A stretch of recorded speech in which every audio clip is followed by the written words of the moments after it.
Congress party के अब तक के 10 सबसे श्रेष्ठ नेता। नंबर 10 से शुरुआत करते हैं और बात करते हैं स्क्वाड्रन लीडर से नेता बने राजेश पायलट जी की। भैया आज के दौर में तो नेता एक एमएलसी की सीट या अदना सा टिकट पाने के लिए अपनी ही पार्टी के तलबे चाटने को तैयार रहते हैं, लेकिन राजेश पायलट जी का जलवा अलग था। वे कांग्रेस सरकार के मंत्री थे, लेकिन जब भी किसानों या आम जनता के हक की बात आती तो वे अपनी ही सरकार की कैबिनेट मीटिंग में बड़े बड़ों को कड़क चाय की तरह धो डालते थे। उनकी डिक्शनरी में जी हुजूरी शब्द था ही नहीं। आज की राजनीति में जहां नेता सिर्फ हाईकमान का मुंह देखते हैं, वहां राजेश पायलट जी संसद में शेर की तरह दहाड़ते थे।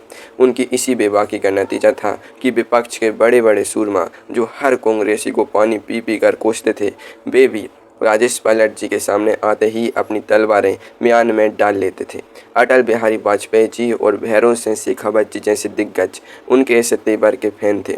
सोचिए, अपनी ही सरकार की गलत नीतियों के खिलाफ मोर्चा खोलने का जिगरा आज के किसी नेता में है? आज तो ऐसा करने पर भी सीधे सस्पेंशन का लेटर हाथ में थमा दिया जाता है, लेकिन राजेश पायलट जी ने उस दौर में भी अपनी रीढ़ की हड्डी को कभी झुकने नहीं दिया। नंबर 9 पर आते हैं देश के पहले शिक्षा मंत्री मौलाना अबुल कलाम आज़ाद जी। आजकल की राजनीति में तो हर चुनाव के बाद इतिहास की किताबें बदलने और डिग्री दिखाने का कंपटीशन चलता रहता है, लेकिन मौलाना आज़ाद जी ने बिना किसी व्हाट्सएप यूनिवर्सिटी के इस देश को IIT, IISc और UGC जैसी असली यूनिवर्सिटी दी। जब देश का बंटवारा हो रहा था और लोग मजहब के नाम पर अपनी सियासत चमका रहे थे, तब मौलाना आज़ाद जी ने कट्टरपंथियों को ऐसा आईना दिखाया कि उनके पास कोई जवाब नहीं था। वे एक ऐसे पढ़े लिखे और प्रखर राष्ट्रवादी थे जिनकी देशभक्ति का सर्टिफिकेट मांगने की हिम्मत आज का कोई ट्रोल भी नहीं कर सकता। धुर दक्षिणपंथी और राष्ट्रवादी विचारधारा के नेता भी उनके इस विजन के आगे नतमस्तक थे कि अगर देश को आगे ले जाना है तो युवाओं के हाथ में तख्तियाँ नहीं बल्कि बेहतरीन शिक्षा देनी होगी। उन्होंने राजनीति को अपनी जेब भरने का जरिया नहीं बनाया, बल्कि देश की नींव को इतना मजबूत कर दिया कि आज 60-70 साल बाद भी देश उसी नींव पर दौड़ रहा है। विरोधी भी मानते थे कि मौलाना साहब के विचार उस समय की राजनीति में सबसे ज़्यादा एडवांस थे। नंबर 8 पर बात करते हैं भारतीय राजनीति के असली किंग मेकर के कामराज जी की। आजकल तो एक छोटा सा पार्षद भी फॉर्च्यूनर और स्कॉर्पियो के काफिले के बिना घर से बाहर नहीं निकलता, लेकिन के कामराज जी तमिलनाडु के मुख्यमंत्री और कांग्रेस के राष्ट्रीय अध्यक्ष जैसे बड़े पदों पर रहने के बाद भी धोती कुर्ते में घूमते थे। आज जो नेता सरकारी योजनाओं के नाम पर अपनी बड़ी बड़ी तस्वीरें छपवाते हैं, उन्हें पता होना चाहिए कि सरकारी स्कूलों में गरीब बच्चों के लिए मिड डे मील यानी दोपहर के खाने की क्रांतिकारी शुरुआत इसी इंसान ने दी थी। सोचिए, जिस इंसान ने अपनी उंगली के इशारे पर देश के दो प्रधानमंत्री चुनवा दिए, जब उनका निधन हुआ तो उनके बैंक खाते में सिर्फ कुछ 100 रुपये मिले। आज के नेताओं के स्विस बैंक अकाउंट और बेनामी संपत्तियों के दौर में यह बात किसी परी कथा जैसी लगती है। यही वजह थी कि उनके धुर विरोधी दल यानी द्रविड़ आंदोलन के नेता CN अन्नादुराई जी और करुणानिधि भी उनके खिलाफ निजी टिप्पणी करने से पहले 100 बार सोचते थे। चुनाव में उन्हें हराने की रणनीति तो बनती थी, लेकिन उनकी ईमानदारी पर कीचड़ उछालने की औकात किसी की नहीं थी। नंबर 7 पर हैं भारत की आयरन लेडी इंदिरा गांधी जी। वैसे तो आपातकाल को लेकर आज भी विपक्ष सुबह शाम उन पर निशाना साधता है और उस दौर में उन्होंने विपक्ष को वाकई छठी का दूध याद दिला दिया था, लेकिन जब बात देश की साख की आई तो उन्होंने जो किया वो आज के ट्विटर वॉरियर्स के बस की बात नहीं है। 1971 के युद्ध में जब अमेरिका अपने परमाणु जहाज लेकर भारत को डराने आ रहा था, तब इंदिरा जी ने बिना डरे पाकिस्तान के 2 टुकड़े कर दिए और दुनिया के नक्शे पर बांग्लादेश बना दिया। आज के दौर में जहां नेता विरोधियों को ED और CBI के नोटिस भेजकर खुश होते हैं, उस दौर में इंदिरा जी के इस साहसिक कदम को देखकर विपक्ष के सबसे बड़े नेता अटल बिहारी वाजपेयी जी ने संसद में खड़े होकर उन्हें साक्षात दुर्गा का अवतार बता दिया था। राजनीति अपनी जगह थी, लेकिन जब देश के स्वाभिमान की बात आई तो धुर विरोधियों ने भी माना कि इस महिला के कलेजे में जो दम है वो किसी और में नहीं है। अंतर्राष्ट्रीय मंचों पर महाशक्तियों को घुटने टेकने पर मजबूर करने का हुनर इंदिरा जी से बेहतर कोई नहीं जानता था। नंबर 6 पर आते हैं देश के पहले प्रधानमंत्री पंडित जवाहरलाल नेहरू जी। आजकल की राजनीति का तो ये हाल है कि अगर किसी शहर में ट्रैफिक जाम भी लग जाए या सुबह की चाय ठंडी हो जाए तो उसका दोष भी नेहरू जी के सिर मढ़ दिया जाता है। लेकिन बॉस, हकीकत यह है कि नेहरू जी ने उस दौर में संसद के भीतर विपक्ष को जो सम्मान दिया उसकी कल्पना आज के दौर में करना भी नामुमकिन है। वे खुद अपनी आलोचना सुनने के लिए संसद में बैठते थे। जब 1964 में उनका निधन हुआ तो उनके सबसे तीखे आलोचक और जनसंघ के युवा नेता अटल बिहारी वाजपेयी जी ने संसद में एक ऐसा ऐतिहासिक और भावुक भाषण दिया था कि सुनने वालों के आंसू निकल आए थे। वाजपेयी जी ने नेहरू जी की तुलना भगवान राम से की थी और कहा था कि भारत माँ ने अपना सबसे लाडला बेटा खो दिया है।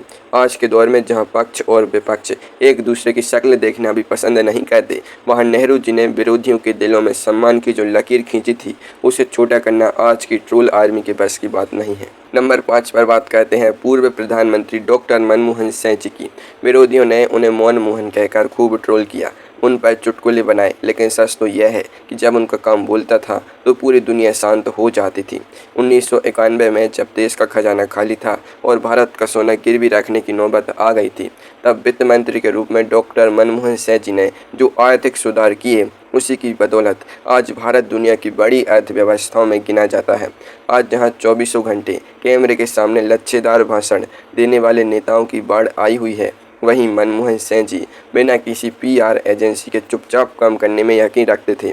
उनकी इसी काबिलियत का नतीजा है कि कुछ समय पहले ही बीजेपी के कद्दावर केंद्रीय मंत्री नितिन गडकरी जी ने एक पब्लिक प्लेटफॉर्म से खुलकर कहा कि देश डॉक्टर मनमोहन सिंह जी के आर्थिक सुधारों का हमेशा कर्जदार रहेगा। जब आपका सबसे धुर विरोधी भी मंच से आपकी तारीफ करने पर मजबूर हो जाए तो समझ जाना चाहिए कि आपकी खामोशी में कितना दम था। नंबर 4 पर आते हैं भारतीय राजनीति के अल्टीमेट संकट मोचक यानी प्रणब मुखर्जी जी। आजकल की राजनीति में तो पार्टियां एक मीटिंग रखने के लिए भी आपस में लड़ पड़ती हैं, लेकिन प्रणब दा एक ऐसे नेता थे जिनके पास हर राजनीतिक समस्या का रेडीमेड सॉल्यूशन होता था। चाहे अपनी सरकार का आंतरिक झगड़ा हो या विपक्ष के साथ जारी कोई बड़ा गतिरोध, प्रणब दा के कमरे में चाय की चुस्कियों के साथ बड़े बड़े बवाल शांत हो जाते थे। संविधान और नियमों के मामले में वो इतने पक्के थे कि विरोधी भी उनसे बहस करने से कतराते थे। 2014 में जब बीजेपी की सरकार बनी और नरेंद्र मोदी जी प्रधानमंत्री बनकर दिल्ली आए तो राष्ट्रपति के रूप में प्रणब दा ने बिना किसी भेदभाव के उनका मार्गदर्शन किया। पीएम मोदी जी ने खुद माना कि प्रणब दा ने उन्हें एक पिता की तरह गाइड किया। विरोधी विचारधारा की सरकार होने के बावजूद मोदी सरकार ने उन्हें देश का सर्वोच्च सम्मान भारत रत्न दिया। आज के दौर में जहां विपक्ष के नेता की शादी में जाना भी राजनीतिक मुद्दा बन जाता है, वहां प्रणब दा का यह सर्वमान्य कद वाकई बेमिसाल है। नंबर 3 पर आते हैं आधुनिक भारत के चाणक्य पीवी नरसिम्हा राव जी। आजकल तो पूर्ण बहुमत की सरकारें भी छोटे छोटे मुद्दों पर कांपने लगती हैं, लेकिन नरसिम्हा राव जी ने 1991 में एक अल्पमत की सरकार चलाई, वह भी बिना किसी डेली रिजॉर्ट पॉलिटिक्स और सूटकेस कल्चर के। उनकी कूटनीति का लेबल यह था कि वे 17 भाषाएं जानते थे और जब वे अपनी रहस्यमय मुस्कान बिखेरते थे तो विरोधियों के पसीने छूट जाते थे। उनके दौर का सबसे मज़ेदार किस्सा सुनिए। जब कश्मीर के मुद्दे पर पाकिस्तान संयुक्त राष्ट्र में भारत को घेरने की पूरी तैयारी कर चुका था, तब नरसिम्हा राव जी ने अपनी पार्टी के किसी बड़े तोप नेता को जेनेवा नहीं भेजा, बल्कि विपक्ष के नेता अटल बिहारी वाजपेयी जी को भारत का चेहरा बनाकर भेजा।